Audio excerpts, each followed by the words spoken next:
Movie start होती है 1919 में, जहाँ पर हम एक सर्कस को देखते हैं। ये सर्कस एक सिटी से दूसरी सिटी में शिफ्ट हो रहा था। बहुत ही लंबा सफर तय करने के बाद जब ये नई सिटी में पहुँचता है तो यहाँ पर रुककर कुछ दिनों तक सर्कस प्ले होने वाला था। साथ ही हम दो बहन भाइयों को देखते हैं जिनका नाम जो और मिली है। पता चलता है कि इनके डैड आज सर्कस वापस आ रहे हैं, जिसका नाम होल्ट था। वो एक कैप्टन था आर्मी में, बट एक वॉर में उसका हाथ बहुत ज्यादा जख्मी हो गया था, जिसके बाद उसने प्लान किया कि वो सर्कस वापस ज्वाइन करेगा। अब सर्कस वापस आने पर होल्ट सबको थैंक यू बोलता है कि उसकी गैर मौजूदगी में सबने दोनों बच्चों का बहुत ख्याल रखा। यहाँ पर वो सारे सर्कस के फ्रेंड से मिलता है। इनमें सर्कस का ओनर मैक्स भी था।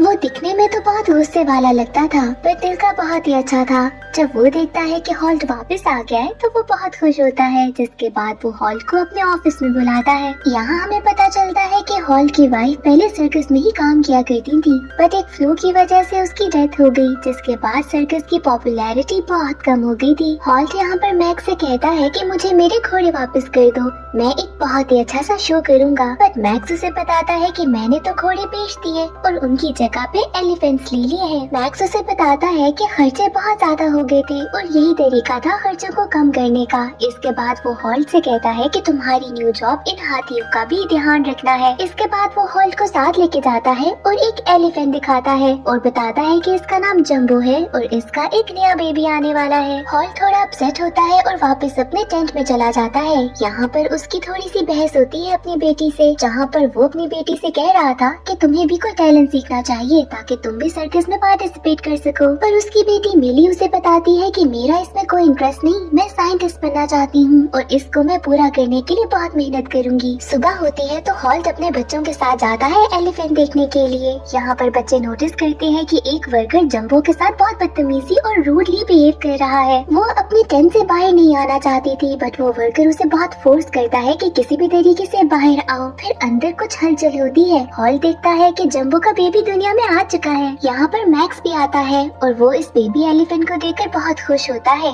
जब ये बेबी थोड़ा क्लीन होता है तो पता चलता है कि इसके कान बहुत ही ज्यादा बड़े हैं। यहाँ पर वही वर्कर आकर इसको तंग करने लगता है और इसका मजाक भी उड़ाता है। जब जंबो देखती है कि उसके बेबी को छेड़ा जा रहा है तो वो बहुत ही ज्यादा फ्यूरियस हो जाती है। मैक्स भी बेबी को देखकर कहता है कि ऐसा अजीब सा एलिफेंट हमारे सर्कस का नाम खराब करेगा। इसके बाद मैक्स होल्ट से कहता है कि ये सिचुएशन किसी भी तरीके से हैंडल कर लो। दूसरी तरफ यहाँ पर हम देखते हैं कि कैसे दोनों बच्चे एलिफेंट्स का प्यार देखकर बहुत खुश होते हैं और अलग से उस बेबी एलिफेंट को देखने भी जाते हैं। उनको पता चलता है कि इसके कान बहुत बड़े हैं, जिसकी वजह से ये देख नहीं पा रहा। अब वो बेबी एलिफेंट देख सके तो ये लोग इसे समझाने की कोशिश करते हैं कि वो अपने ईयर्स को ब्लो करे, बट उसे तो ये नहीं आता था। जिसके बाद ये दोनों फेदर्स को ब्लो करके उसे सिखाते हैं कि कैसे ब्लो करना है। यहाँ पर जब बेबी एलिफेंट ब्लो करने की कोशिश कर रहा था तो एक फेदर उसकी नोज में चला जाता है, जिसके बाद उसे बहुत ही ज्यादा छींकें आती हैं। यहाँ पर छींकने के बाद वो अपने बड़े से ईयर्स के साथ थोड़ा सा उड़ने लगता है। ये चीज देखकर दोनों बच्चे बहुत ज्यादा हैरान होते हैं। ये दोनों बच्चे फौरन जाते हैं अपने डैड के पास ताकि उन्हें बता सके कि ये बेबी एलिफेंट तो उड़ सकता है,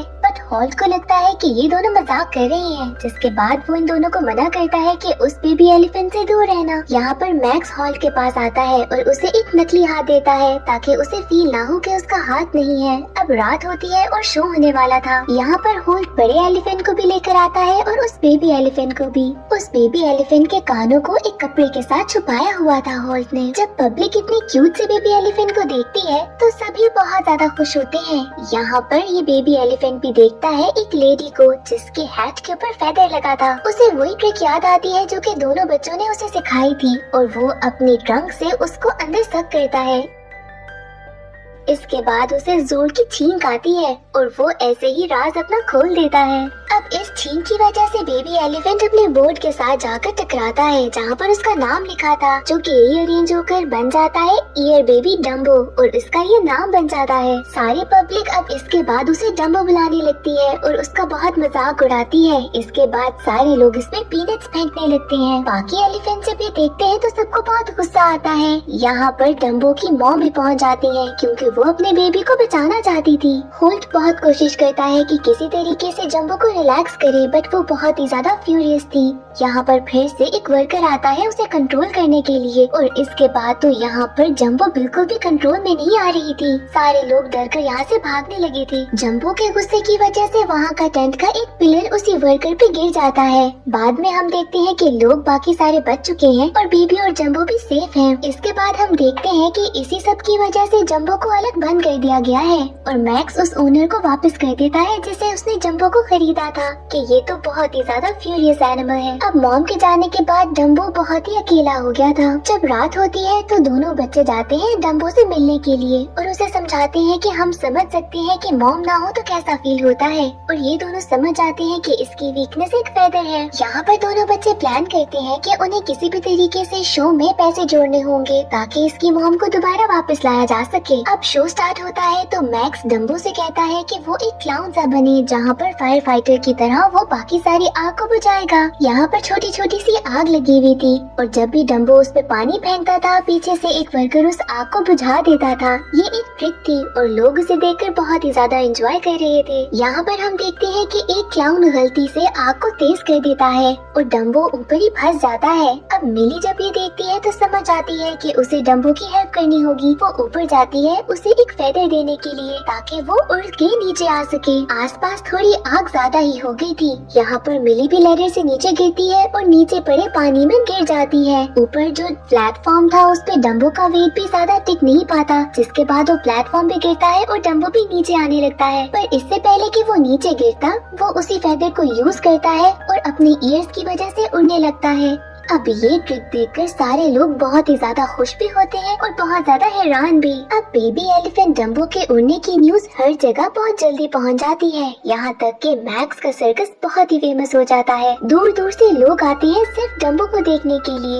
ये न्यूज इतनी जल्दी ट्रैवल करती है कि ड्रीम लैंड के ओनर तक पहुँच जाती है। ड्रीम लैंड एक बहुत ही बड़ा सर्कस था। इसके बाद यहाँ का ओनर फौरन मैक्स से मिलने के लिए आता है और मैक्स ये बात समझ आता है कि इसका पर्पस सिर्फ इतना है कि डम्बो को खरीद ले। इसके बाद मैक्स उसे क्लियरली बताता है कि वो किसी भी हाल में डम्बो उसे नहीं देगा। इसके बाद मैक्स उस ओनर को मिलवाता है डम्बो से। जब वो डम्बो को देखता है तो मैक्स को बताता है कि तुम इसे यहाँ पर फुली यूज नहीं कर रहे, तो अगर तुम ड्रीम लैंड में पार्टनरशिप कर लो तो तुम्हें बहुत फायदा होगा। मैक्स जब ये सुनता है तो वो समझ आता है कि ये ऑफर अच्छी होगी क्योंकि वो ओनर कह रहा था कि यहाँ के सारे वर्कर्स को वो घर भी लेकर देगा और ड्रीम लैंड इन सब की लक ही बदल देगा। इसके बाद मैक्स मान जाता है और ये सारी चीजें पैक करके ये लोग ड्रीम लैंड पहुँच जाते हैं। वहाँ जाकर देखते हैं कि ये तो बहुत ही बड़ा सा सर्कस है। यहाँ पर तो बहुत सारी चीजें थी। यहाँ पर डम्बो को एक अलग जगह पर रखा जाता है, जिसके बाद होल्ट की फैमिली को एक बहुत ही बड़ा घर दिया जाता है जो कि एक 5 स्टार होटल से कम नहीं था। इसके बाद यहाँ का ओनर होल्ट को एक बहुत ही डिफरेंट सी जगह भी देता है जहाँ पर वो अपने सारे एक्ट कर सकता है, बट इससे पहले उसे डम्बो से वही ट्रिक करवानी होगी उड़ने वाली। होल्ट इस बात के लिए मान जाता है, बट यहाँ का ओनर उसे कहता है कि इस ट्रिक के ऊपर डम्बो को अपनी एक आर्टिस्ट को भी बिठाना होगा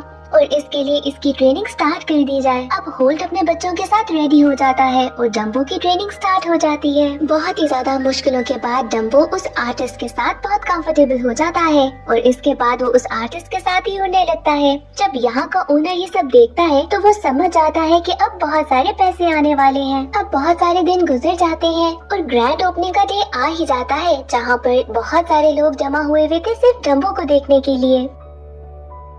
ड्रीमलैंड का ओनर यहाँ मैक्स को एक बैंक मैनेजर से भी मिलवाता है जो कि इस शो के बाद डिसाइड करेगा कि उसने ड्रीमलैंड में इन्वेस्ट करना है कि नहीं। अब यहाँ पर शो में एक ग्रैंड ओपनिंग होती है जिसके बाद बहुत सारे प्लेस भी होते हैं। यहाँ पर हम देखते हैं कि एक प्लेटफॉर्म के थ्रू डम्बो को एक हाइट पर पहुँचा दिया गया है और वो आर्टिस्ट भी अपने ही स्टाइल में वहाँ तक पहुँच जाती है। अब इस सब के बीच में होल्ट देखता है कि यहाँ पर तो सेफ्टी नेट्स ही नहीं लगे। ये सब तो यहाँ के ओनर का प्लान था क्योंकि वो इस सब को बहुत डेंजरस शो करना चाहता था। शो स्टार्ट होता है और हम देखते हैं कि डम्बो को एक फेदर देती है वो आर्टिस्ट। पर वो फेदर डम्बो से स्लिप होकर नीचे गिर जाता है, जिसके बाद डम्बो झुकता है उसको पकड़ने के लिए और इसी सब के बीच में वो आर्टिस्ट डम्बो के ऊपर से स्लिप होकर नीचे गिर जाती है। यहाँ पर होल्ट ने एक रोप रखी थी और वो किसी तरीके से उस रोप की मदद से बच जाती है। अब डम्बो उस प्लेटफॉर्म पे अकेला था और वो स्लिप हो रहा था।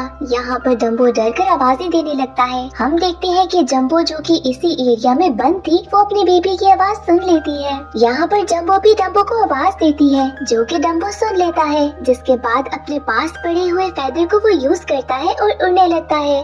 लोगों को लगता है कि शायद शो स्टार्ट हो गया है, पर बजाय इसके कि डम्बो वहीं पर रहता, वो बाहर निकल जाता है क्योंकि वो तो अपनी मॉम के पास जाना चाहता था। इतनी देर में यहाँ ड्रीमलैंड का ओनर आता है और डम्बो को वापस ले जाता है। यहाँ पर हम देखते हैं कि दोनों बच्चे समझ जाते हैं कि ये एलिफेंट कोई और नहीं बल्कि डम्बो की मॉम है। ड्रीमलैंड का ओनर बताता है मैक्स को कि कैसे उस बैंक मैनेजर ने इन्वेस्ट करने से मना कर दिया है। दूसरी तरफ हम देखते हैं कि होल्ट ओनर के पास जाता है और उसे बताता है कि डम्बो को अपनी मॉम से मिलवा देना चाहिए, पर ये ओनर इस बात को नहीं मानता, जिसके बाद वो अपने वर्कर्स को बताता है कि जाकर डम्बो को मार दे। इसके बाद दोनों बच्चे और होल्ट उसे समझाने की बहुत कोशिश करते हैं, पर वो इन दोनों से झूठ बोलता है और बताता है कि डम्बो तो सिर्फ कुछ दिनों के लिए कहीं जा रही है। ये बात मैक्स तक भी पहुंच जाती है, जिसके बाद वो यहाँ के ओनर को समझाने के लिए उसके ऑफिस में जाता है। ऑफिस में जाकर मैक्स को पता चलता है कि यहाँ के ओनर ने उसके बाकी सारे वर्कर्स को तो जॉब से निकाल दिया है। जिसके बाद वो मैक्स को कहता है कि ये न्यूज़ बाकी सबको भी जाकर दे दो।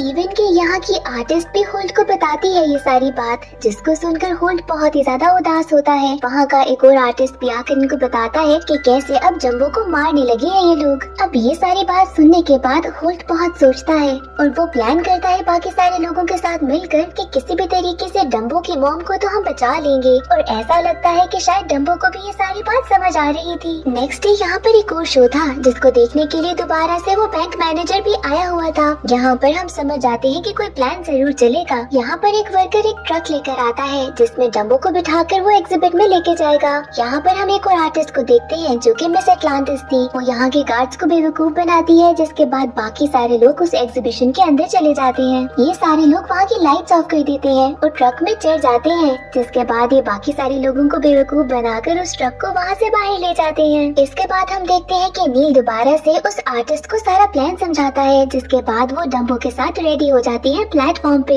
दूसरी तरफ हम देखते हैं कि अब यहाँ के ओनर को भी ये सारी न्यूज मिल गई है और वो कहता है कि हर जगह के गेट्स बंद कर दिए जाएं ताकि वो ट्रक कहीं बाहर ना निकले। इसके बाद हम देखते हैं कि होल्ट एक टेंट के ऊपर चढ़ गया है, जिस टेंट के अंदर डम्बो और वो आर्टिस्ट थी। वहाँ पर वो एक बहुत बड़ा सा होल बनाता है ताकि यहाँ से डम्बो बाहर फ्लाई कर दे। हम देखते हैं कि टेंट के अंदर उस आर्टिस्ट के साथ डम्बो फ्लाई कर रहा है। हम देखते हैं कि ये दोनों अब उड़ते उड़ते टेंट से बाहर आ गए हैं, जिसके बाद ये लोग कंट्रोल टावर तक पहुंचते हैं और बाकी सारे गेट्स को ओपन करते हैं ताकि जिस ट्रक के अंदर डम्बो की मॉम है वो बाहर निकल सके। डम्बो यहाँ पर एक लीवर खींचता है, जिससे बाकी सारी लाइट्स यहाँ सर्कस की चली जाती हैं। अब इसको चेक करने के लिए यहाँ का ओनर खुद ही उस कंट्रोल टावर पे जाता है। इसके बाद हम देखते हैं कि डम्बो तो उस आर्टिस्ट के साथ उड़ गया है। ये ओनर यहाँ पर आकर हर तरह के लीवर को खींचने लगता है, क्योंकि उसे समझ नहीं आ रही थी कि क्या करना है और इसी सब की वजह से यहाँ पर बहुत ज्यादा आग लग जाती है। होल्ट अपने एक हॉर्स पर बैठता है और अपने बच्चों को ढूंढने लगता है। वो देखता है कि वो कहीं भी नहीं मिल रहे और उसके बाद उसकी नजर पड़ती है एक वर्कर पे, जो कि उनके बच्चों के पीछे भाग रहा था। अब होल्ट उस वर्कर को भगा देता है अपने हॉर्स के थ्रू। इसके बाद हम देखते हैं कि नील और उसके दोनों बच्चे यहीं पर फंस चुके हैं आग में। दूसरी तरफ हम देखते हैं कि आर्टिस्ट जम्बो को लेकर उस शिप तक पहुंच गई है, जिसमें उसकी मॉम जम्बो थी। पर यहाँ पर इनको ख्याल आता है होल्ट और उसकी फैमिली का, जिसके बाद डम्बो उड़ते उड़ते वहाँ पर पहुँच जाता है उनके पास। डम्बो अपनी ट्रंक में बहुत सारा पानी भरता है और उनके पास जाता है ताकि उनको सेफली बाहर ला सके। अब ये सब लोग तो सेफली बाहर आ चुके थे। हम देखते हैं कि यहाँ के ओनर का ड्रीम लैंड तो पूरा तबाह हो चुका है और वो जो बैंक मैनेजर था उसने मैक्स के साथ डील कर ली थी। दूसरी तरफ हम देखते हैं कि डम्बो अपनी मॉम की शिप तक पहुँच चुका है, जिसके बाद ये दोनों जाने लगी थी इंडिया। यहाँ पर होल्ट और उसकी फैमिली भी पहुँच जाती है और वो सब लोग मिलकर इसको गुड बाय कहती है। इसके बाद एंड में हम देखते हैं कि मैक्स ने एक बहुत बड़ा सर्कस खोल लिया है, जहाँ पर वो अब एनिमल्स को यूज नहीं करता। यहाँ पर हर कोई अपना काम बहुत अच्छे से कर रहा है। मिली ने भी अपना ड्रीम पूरा कर लिया, जहाँ पर वो अपने इन्वेंशंस लोगों को दिखाती है। होल्ट भी उस आर्टिस्ट के साथ मिलकर बहुत सारी ट्रिक्स करता है। इसके बाद हम इंडिया का एक सीन देखते हैं, जहाँ पर डम्बो अपनी मॉम के साथ बाकी बहुत सारे एलिफेंट्स के साथ एंजॉय कर रहा है। एंड सीन में वो उड़ता है और ऐसे ही मूवी एंड हो जाती है।